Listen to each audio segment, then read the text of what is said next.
अमावस्या कृष्ण पक्ष आश्विन जिसे कुंवार भी कहते हैं संवत 2080 14 अक्टूबर सन 2023 शनिवार। आज अब नहीं दोहराना है, कमर सीधी करके बैठना है एक स्थिति में, इसको स्थिति ना बदले, और आंखें बंद कर लीजिए जिससे कि हम जो कहेंगे वो अपने आप ध्यान में रहेगा और उसको स्मरण करके फिर आप अपने जीवन में भी उतारना। आज से 15 दिन पूर्व जिसको कहा जाता था कि पुरखा बैठ रहे, वो आज उठ रहे। हमें भी कोई बताने वाला नहीं था कि पुरखा कैसे बैठ जाते हैं और कैसे उठ जाते हैं। हमने देखा, सोचा मन में जब हम छोटे थे कि पुरखा कहाँ बैठ जाते हैं और पुरखा किनको कहते हैं और कब उठ जाते हैं। आज उठ रहे, तो हमें केवल उससे मतलब था कि उस दिन थोड़ा सा खाना अच्छा बनता था तो खाना अच्छा मिल जाता था, बस हमारा ये तो यही था, हमें कोई जानकारी नहीं थी। और आज तो उस चीज़ को बिल्कुल सब भूल रहे हैं। पुरखा किसे कहते हैं, क्यों उनको तर्पण करते हैं, पानी देते हैं, पूजन करते हैं। मनोज जी ये हाथ पैर चला रहा है यहाँ जे बीच में, इनको खड़े कर दो और पहली पिटाई लगाओ। बिल्कुल हमने कहा एक स्थिति में बैठना है। ये किताब में पलट रहा था जी बीच में, आगे जी जूनियर के बैठे जी। हमने कहा कि एक स्थिति में बैठना है, आंखें बंद रहें सबकी, एक 5 मिनट 10 मिनट आंखें बंद रखो।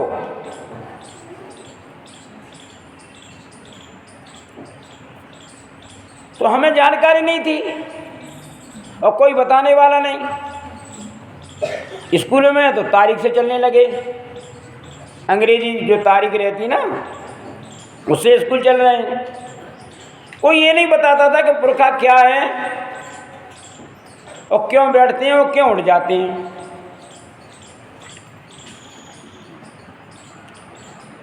बाद में पता चला, जब हम किसी से पूछ भी नहीं पाते थे, डरते थे कि क्या ये कहेंगे लो तुम्हें ये भी नहीं आता, और वास्तव में नहीं आता था। और हमें तो ये लगता है कि जिनसे हम पूछ रहे उन्हें भी नहीं आता। और आज भी वही स्थिति है कि पुरखा क्या है, क्या बैठ रहे हैं और क्यों उठ रहे हैं। हमारा जीवन जो हम जीते हैं ये कुछ समय का है। समय और वर्तमान परिस्थिति, हमारा रहन सहन कैसा है, इसके ऊपर निर्भर करता है। तो अब लगभग औसत मानते हैं कि 100 वर्ष है, पहले ज़्यादा रहता था, अब ये 100 वर्ष मानते हैं। और वर्तमान समय में जी और सरकार ने जो उसका आकलन किया है वो 60 वर्ष हो गया है, 50 और 60 वर्ष के बीच में इतना ही जीवन है। औसत आयु जो निकली है वो 60 के आसपास है। तो 60 साल जीवन हमारा रहेगा, हम मर जाते हैं। और हिंदू धर्म में मानना है कि हमारी जो आत्मा, जो जीव जाता है, जब तक उसे दूसरी योनि नहीं मिलती, दूसरा जीवन नहीं मिलता है, तब तक वो भटकता रहता है। अब वो जो भटक रहा है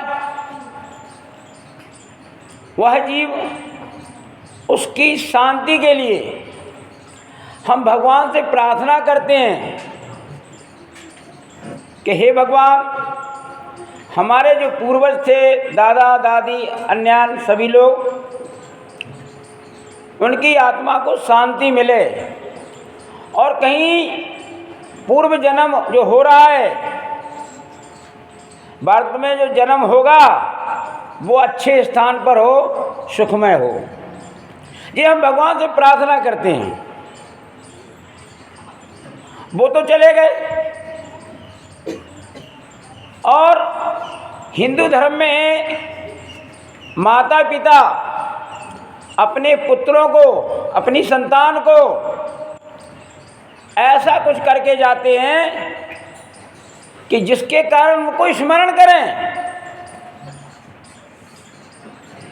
अच्छे काम करेंगे उसको स्मरण करें, और वो जो जमीन जायदाद रुपया पैसा आपको कमा के दे जाते हैं वह उसके कारण उनको याद करें। हम इस समय इतने इस चीज़ से विमुख हो जाते जा रहे हैं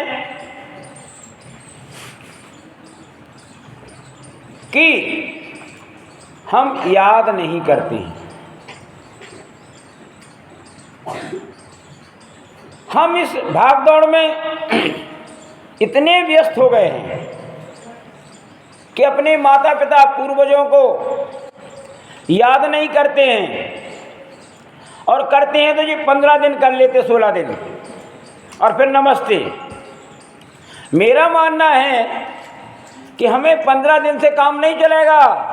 जीवन पर्यंत तक, जब तक तुम्हारे जीवन में सांस है, जब तक तुम जीवित हो, तब तक तुम्हें उनकी मान सम्मान, उनकी गुणगान, उनकी पूजा, उनको तर्पण, ये सब करते रहना चाहिए। उनके, ये मान के चलिए कि उनके द्वारा ही आज हम इस स्थिति में हैं। और इस एहसान को तुम नहीं मानोगे। पहली बात तो वो तुम्हारा गलत नहीं करते हैं, लेकिन यदि आपने उस चीज़ का दुरुपयोग किया, उसको बर्बाद किया, तो उनका आशीर्वाद भी ऐसा मिलता है कि तुम्हारे बुरे दिन आ जाते हैं। ये सब उन्हीं की कृपा से होता है। और इसलिए जो कुछ वो छोड़ गए, जो काम करते हुए वो छोड़ गए, उसी काम को आगे बढ़ाना। उनका नाम जितना है उसके नाम में आगे बढ़ना चाहिए। उनका लड़का जैसा उनका माता पिता थे और जैसे ही उनके लड़के निकले, ये होना चाहिए। जन जन की आवाज़ ये होना चाहिए। ऐसा नहीं हमारे जीवन में आए कि उनके तो बहुत अच्छे थे और उनकी औलाद अच्छी नहीं निकली। ये जीवन में मूल्यांकन आपका नहीं होना चाहिए। उस चीज़ को हम बढ़ा नहीं सकते तो घटाओ भी मत। ये चीज़ें क्यों रखते हैं? वो तुम्हें जमीन जायदाद रख जाते हैं। कभी विषम परिस्थिति आई तो उसको हम बेचकर भी आपका जीवन सफल हो सकता है, बच सकता है। हम ऐसे लोगों को याद नहीं करें और वो कितना हम ले करके जा रहे हैं। यहाँ केवल भाव की आवश्यकता है। हम भोजन बनाते हैं, स्वयं खाते हैं, उनको एक थोड़ा सा कौर लेके और चढ़ा देते हैं। ये हमारी भावना है, ये हमारा भाव है। और वो यही ग्रहण कर लेते हैं और फिर वो प्रसाद बन जाता है। अब वो प्रसाद को हम पाते हैं तो प्रसाद पाके जो अनुभूति होती है वही हमको होना चाहिए। इसलिए आज 15-16वां दिन रहता है। आज उनकी विदाई कर रहे हैं। इसको कहते पुरखा उठना। हमने कर्मकांड के कारण से पूजन किया होगा, अपने माता पिताजी ने किया होगा, परंतु इन बातों को ध्यान रखना है। हमें जीवन पर्यंत तक उनकी आराधना करना है, पूजा करना है, सच्चे भाव से, सच्चे मन से। अब आपको क्या करना है? आप तो विद्यार्थी जीवन है, तो विद्यार्थी जीवन में इतना आपको करना है कि आप भी अपने माता पिता का विशेष सेवा जो 15 दिन में करें और जीवन पर्यंत करते रहें। इसमें मैंने गुरुजन भी जोड़ दिया है, क्योंकि हमारे जीवन में जो माता पिता हमारे जीवन को बदलते हैं, हमारे गुरु का बड़ा हाथ रहता है। वही हमको मोड़ता है कि किस दिशा में जाना है। इसलिए माता पिता और गुरुजन की हमें सेवा करके वर्तमान समय में पुण्य लाभ लेना चाहिए। यह पुण्य लाभ आपके जीवन को सुखमय बनाएगा, निश्चित मानिए। और मैं यहाँ से जो भी बात कहता हूँ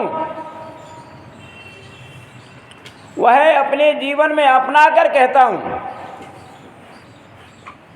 मैं ऐसा कोई बात नहीं बोलता हूँ कि जो मेरे जीवन में नहीं घटी है। आज का प्रेरक प्रसंग भी है। वर्तमान में माता पिता गुरुजन को जीवन भर कष्ट ना दें, छोटी सी बात है। अब आचार्य को कैसे कष्ट दोगे? 2 प्रकार से कष्ट दे सकती। वो पूरी मेहनत से आपको पढ़ा रहा है, कमर सीधी करके बैठे, और उसको आपने नहीं पढ़ा तो उसको कष्ट होगा कि हमने इतनी शक्ति लगाई है, ये काम नहीं कर रहा है, ये गुरु को कष्ट होगा। माता पिता को अगर वर्तमान समय में तुम उनका आदर सम्मान नहीं कर रहे हैं, उनकी सेवा नहीं कर रहे, तो माता पिता को कष्ट होगा। तो आज श्राद्ध के अंतिम दिन में हमें यही प्रेरणा लेना है इस प्रेरक प्रसंग से कि वर्तमान समय में माता पिता जो हमारे हैं उनकी हमें आज्ञा का पालन करना है, उनके काम में हाथ बटाना है, उनके कष्ट को अपना कष्ट समझ के उनके कष्ट को कम करना है, ये सब करना है।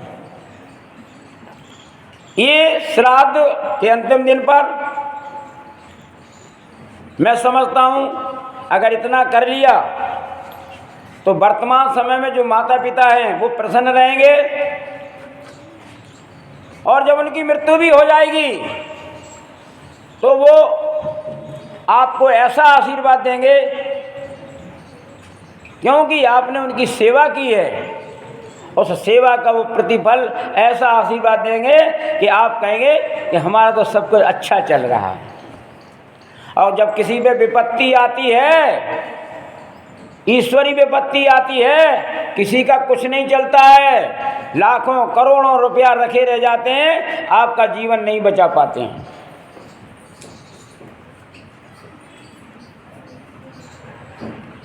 अभी कोरोना काल आया था,